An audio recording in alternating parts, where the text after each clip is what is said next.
On October 25th, 1983, Operation Urgent Fury commenced with 7,300 American troops overwhelming 1,300 soldiers from the tiny nation of Grenada.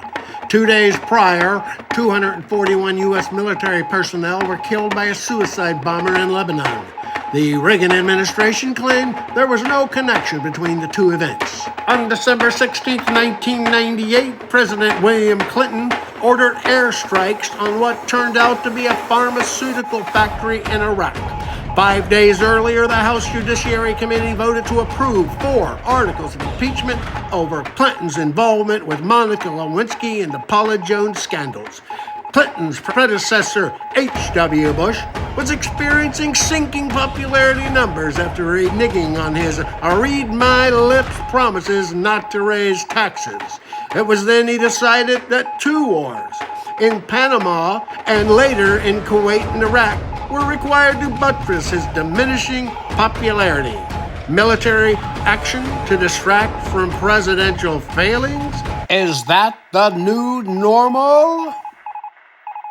Welcome to part 2 of Dog Wagging on the Cranky Curmudgeon's Corner. My name is Paul Thomas. Joining me to answer this and other questions related to wagging the dog is Thaddeus Paulhamus. Are the bombings and kidnappings in Venezuela, the pirating of oil tankers on the high seas, missile strikes on cocaine boats in the Caribbean Sea and Eastern Pacific, ICE attacks on an unarmed domestic residents in America, the threats to take over Cuba, Mexico, Greenland, Canada, Colombia, and now 2 carrier task forces in threatening Iran. Are all those sophisticated strategies by the Trump regime to use violence to distract attention from uncontrolled inflation, skyrocketing healthcare insurance, premiums, and most of all, the Epstein cover-up? Thaddeus, are we wagging the dog here? Well, I think wagging the dog is kind of a Trump signature thing. If you look back to 2016, he was wagging the dog in one way or another pretty much every day of his campaign. Every day there was something to put him at the top of the news cycle every 24 hours. It was usually something worse than the day before. So I don't know if we're calling it wagging the dog, but he certainly has been busy. Now, I'd hesitate to call this a sophisticated strategy, more like a heavy-handed rehash of some well-worn political boilerplate, including the incidents that you were citing in your introduction. The fact that the regime has cooked up so many look-over-there issues underlines I think, the depth of desperation around the White House as the steady drip of Epstein data points to more and more guilt and more heinous crimes. I would make one exception, though, to the famous ICE-capades, since the immigrant crackdown or the get rid of white people or non-white people is one of our dictator's primary issues. So that in itself boiled over with the killing of white citizen protesters. I think that is something that would be offending common decency on its own, with or without the Epstein scandal. Yeah, he's wagging the dog. Could this be just a manifestation of a personality? I'm talking about Trump's personality, of an insecure bully who happens to control the greatest military force in the history of the world? Is that what's the genesis of this activity? His insecurity, the fact that he's a bully, and he has all this military power at his disposal. Pretty much. I'd say it could be. But it could also be part three of his signature three-pronged defense strategy when he's accused. And that is part A, deny, deny, deny. Part B, if it goes to court, delay, delay, delay. And C, if both of the former don't work, deflect, deflect, deflect. And he certainly is putting his deflector ray in every imaginable direction these days. Including military action. Yeah. Like Venezuela, now in Iran. Yeah. Offshore of Iran. Yeah. Hitler threatened to remilitarize the Rhineland. Then he did. Threatened Austria. Then he took it. Sudetenland and Czechoslovakia were pretty easy after Chamberlain declared peace in our time. When Poland decided not to go down without a fight, that decision resulted in World War II. Now with Trump, do we see a man who sees any limitations to his power? Should his threats to take Colombia, Greenland, Cuba, Iran, Canada be taken seriously or not? I think that those threats might be safely taken with a grain of salt, not ignored, because you never know when he's going to change his mind. Well, he did do Venezuela. He did do Venezuela. Yeah. So, yeah. But for the most part, things get forgotten. You know, all of a sudden he was sinking little boats out in the ocean, and then all of a sudden, well, I guess that isn't a threat anymore because he's not doing it anymore. But I noticed just last weekend, he aptly demonstrated his ignorance of his own limitations when the Supreme Court declared his sweeping tariffs null and void, predicated on his lack of presidential authority to levy them. He immediately responded by announcing a whole new array of tariffs. It's like, Mommy said you can't do that, so he did it some more. He clearly is convinced that his authority has no limits, regardless of what anybody else says. Courts, Congress, anybody. Nobody can tell him he can't do something. Okay, that's what I was wondering how you thought.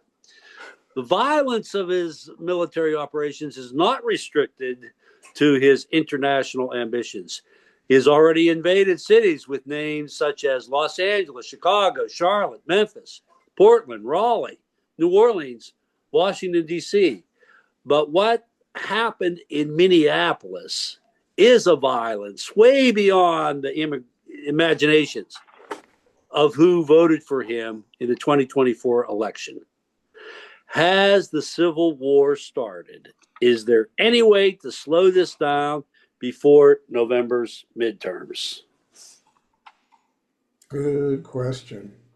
It sure looks like an attempt at touching off a civil war. But with Minneapolis, I think he made a big miscalculation. People have made jokes for years about how nice Minnesotans are. And their response to literally lethal violence, killing white American citizens, their response to that was resolutely non-violent protest, not the slightest hint of answering violence with violence, which is what I think the president wanted, because it would have given him the pretext he needed to invoke the Insurrection Act and activate regular troops against American citizens. And you can say that for the other cities I just named too, except there in Washington, D.C., whenever there was, a couple National Guard people shot. Yeah. And I don't even think they were killed. I think they were shot. And that was the only instance after all that military intervention in these cities was that in the parking garage in D.C. Yeah. Well, I think the way he escalated in Minneapolis was spectacular. I mean, spending what 3,000 Mm-hmm. troops in there of his little personal private army. So I think some other community, if he wanted to make Minneapolis an example, and he said that, Mm-hmm. he might have picked a better city to make an example of. He might have found some other community that would have taken the bait and started shooting back. And really started shooting back, not just a couple of little isolated instances. Well, it's been postulated that he's after easy targets, that ICE and Border Patrol is after the easy targets because, and I'm the one that's saying this, that Obama ended up gathering up all the criminals through investigations and prosecutions and deported those criminal elements that Trump claims is the worst of the worst. They're already gone. And also, it was also mentioned that in Minnesota that they had given information to ICE that ICE took credit for of immigrants who were already in the custody of the Minnesota state and local officials. They were in the jails because they were arrested. They were caught doing criminal activity, not by ICE, not by Border Patrol, but by the state and local officials in Minnesota. And then ICE was taking credit for that. So Yeah. I'm sorry to interrupt, but go ahead. Well, what I was just aiming at though was that somebody else might have shot back, but Minnesotans actually proved what people have been joking about for decades, that when they were faced with lethal violence, they were unshakably, resolutely, determinedly nice with an iron will. Mm-hmm. Nobody is going to make us be mean. Mm-hmm. And for that reason, they shut down the operation and Well, let's just say they announced the shutdown of the operation. There have been reports that there's still ICE activity. there's still ICE activity, but they cut it down. They started pulling people out of there. Because it's not going to be the city he makes an example of. Yeah. Well, the Nation magazine formally nominated Minneapolis for the Nobel Peace Prize. Yeah, I saw that. That would be great. Okay, now are the state attorney generals and local district attorneys doing enough to keep their citizens from being murdered by federal agents? Is there more they can do? Now, Moriarty is the famous Minneapolis district attorney or state's attorney, whatever they call him there.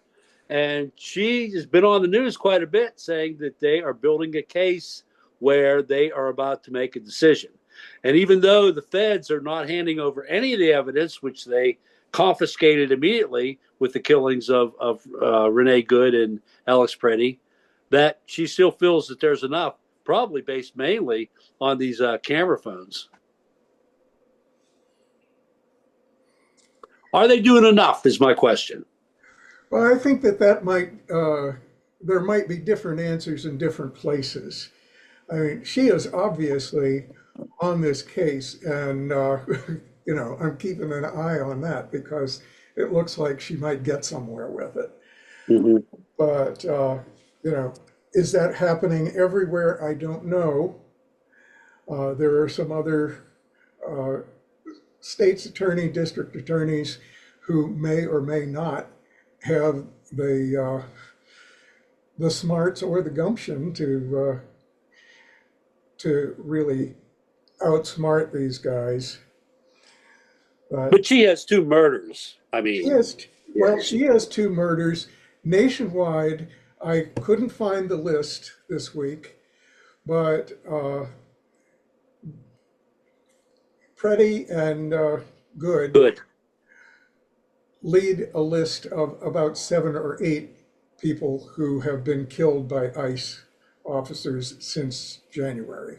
Mm-hmm. The rest of them all have Hispanic names, and I say, maybe the media is not giving them enough attention. Or it could be there were not enough camera phones that had the evidence that True. allowed the nation to see what happened to Good and Preddy. Yeah. They anyway.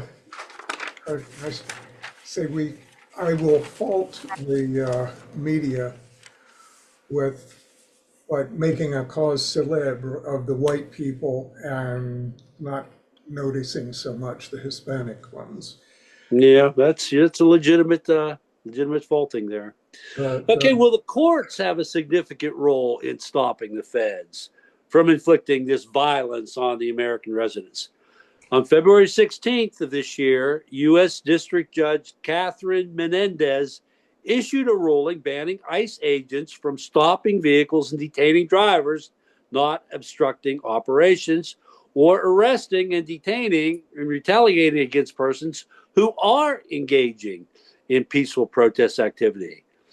But even though the district courts are they're making the statements, is it enough to stop the thuggery?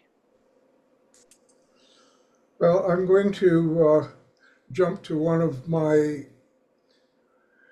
unfortunately favorite memes, and I'm saying nothing, and I repeat nothing, will ever slow down or stop the thuggery unless and until the thugs are placed not just under indictments, which consist of words alone, but placed physically behind bars.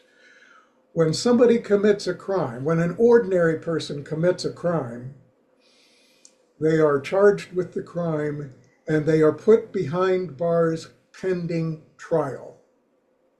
These guys might have indictments against them, but they're still out on the street and still doing more. So I think that detention is the only remedy that means anything at all to either the bullies on the street or the bigwigs in DC who dreamed up this program. And I include, of course, with that the head bigwig, or is that just a bad comb over? Short answer is the only way to stop them is to lock them up. Okay. I was wondering how you thought about that. That's how I thought about that. Yeah. The elephant in the room that Trump is trying to disappear is the fact that DOJ is in violation of a law that Trump just signed by releasing 50% of the documents the law requires them to release. The particular documents I want to see are the 302s, which are the FBI victims' witness statements. I'm so tired of hearing assertions of Trump's innocence because we've seen no evidence that implicates him. We've seen no direct evidence because he is not allowing it to be released. Do you think there is any possibility that the 50% still undercover contains any exculpatory evidence that exonerates Trump with underage girls? I doubt it. I think the DOJ's scandal in itself in handling this mountain of evidence should necessitate the building of a couple of long-term penitentiaries for all the people that need to be arrested. Millions of pages of documents are meaningless when the perpetrators' identities are redacted. Looking at the pictures that we've seen on TV of just page after page after page of everything being blacked out. And you're talking about the 50% that has been released Yeah. with all these redactions. We have another 3 million pages that are still not even going to be released. The one hope that I have for getting the truth out by way of the documentation and especially the statements of the victims is the arrest of the Mountbatten, formerly known as Prince, in England, and the statements that are coming out of England and other countries are that they are not going to put up with the cover-ups that the American officials are apparently just addicted to covering up. When they demand, a full rendering of these documents of these millions of pages, they are going to get them, or there's going to be hell to pay overseas. When things get opened up in courts overseas, then they can't be hidden from the American courts anymore. That's my big knock wood is, since this is an international issue, it's going to be handled by the courts of several different countries. And You think that's really enough to embarrass this DOJ? oh no, They no. haven't been embarrassed enough? Oh no, it won't embarrass them because they're incapable of being embarrassed. Right. They think that, they are supposed to be assumed right, whether they've been proven wrong or not. So they won't be embarrassed. They won't feel anything. But if the facts come out somewhere else, in some other country, then the people who need them here in the United States can get them. It's a little roundabout. Instead of just getting them from the DOJ, they're going to have to get them from some other country's DOJ. But I think the truth is going to come out.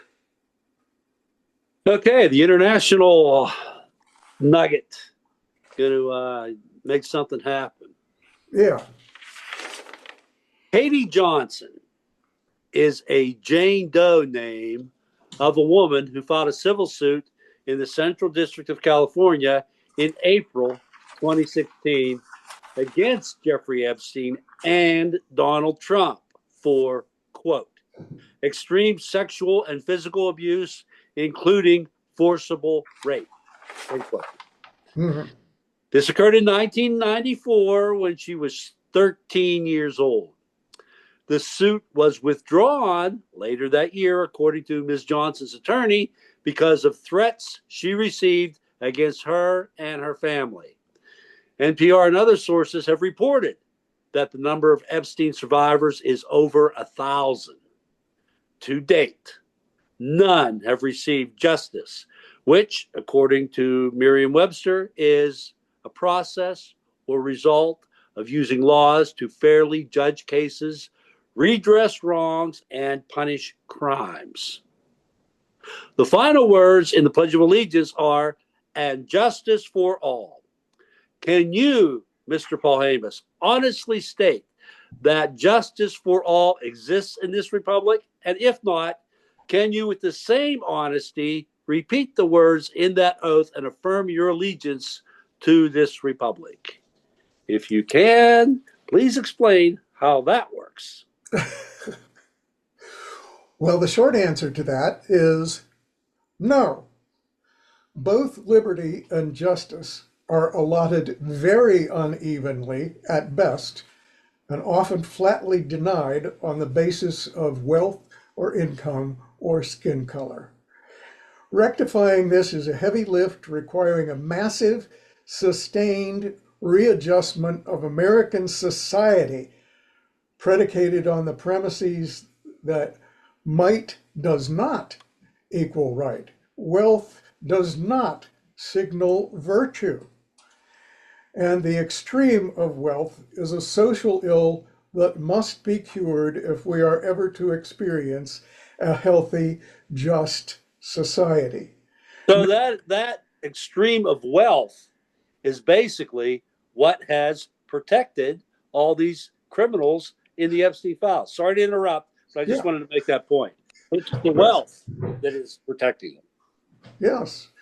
Well, note that I did not just say wealth, but the extreme of wealth, Mm-hmm. by which I mean sequestering by an individual of more money than he or he and his family can possibly consume. That is, if your money is coming in faster than you could ever imagine spending it, then you have taken too much. Now, there is no vice in wishing to live in comfort and working toward that end as a goal. But the having of money, which seems to be what our richest people are most interested in, not having money to spend, but having money to have for its own sake. Say, for instance, becoming the world's first trillionaire. Don't we know somebody that wants to do that? Mm-hmm.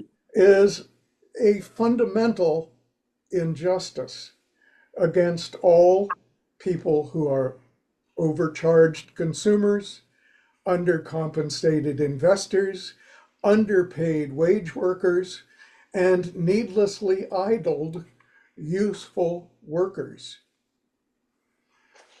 Now, does that also, that extreme wealth that you referred to, does that also create a mindset of entitlement that you can go ahead and abuse young 13-year-old girls and your wealth entitles that to be something that you just are owed? I think that the actual things being done, the abusing little girls, is something that these people all know is objectionable behavior. What they believe is that having lots of money enables them to keep a curtain drawn over their actions so they will never be found out. Taking it not just to somebody's private residence in New York or Mar-a-Lago, but taking it to a private island. I think what goes on in the private island will never be spoken of off the island because, that's why the guy bought the place to begin with. You can't get there except by a plane or a boat.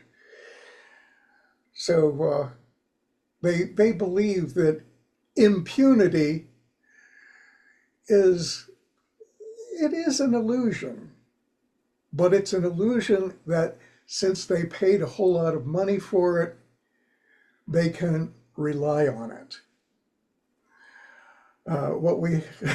The heavy lift that we have ahead is making that impunity unreliable. That's the best we can do. Yeah, and is the legal institution up to that task? Is really the question facing us right now. The legal institution itself is up to that task, but currently it has been populated by people who are up to the task of seeing that it never happens. Well said. All right, Thaddeus, thank you so much. Thanks, Thad. And all you out there in Cyberland, thanks for listening. Until next time, bye now.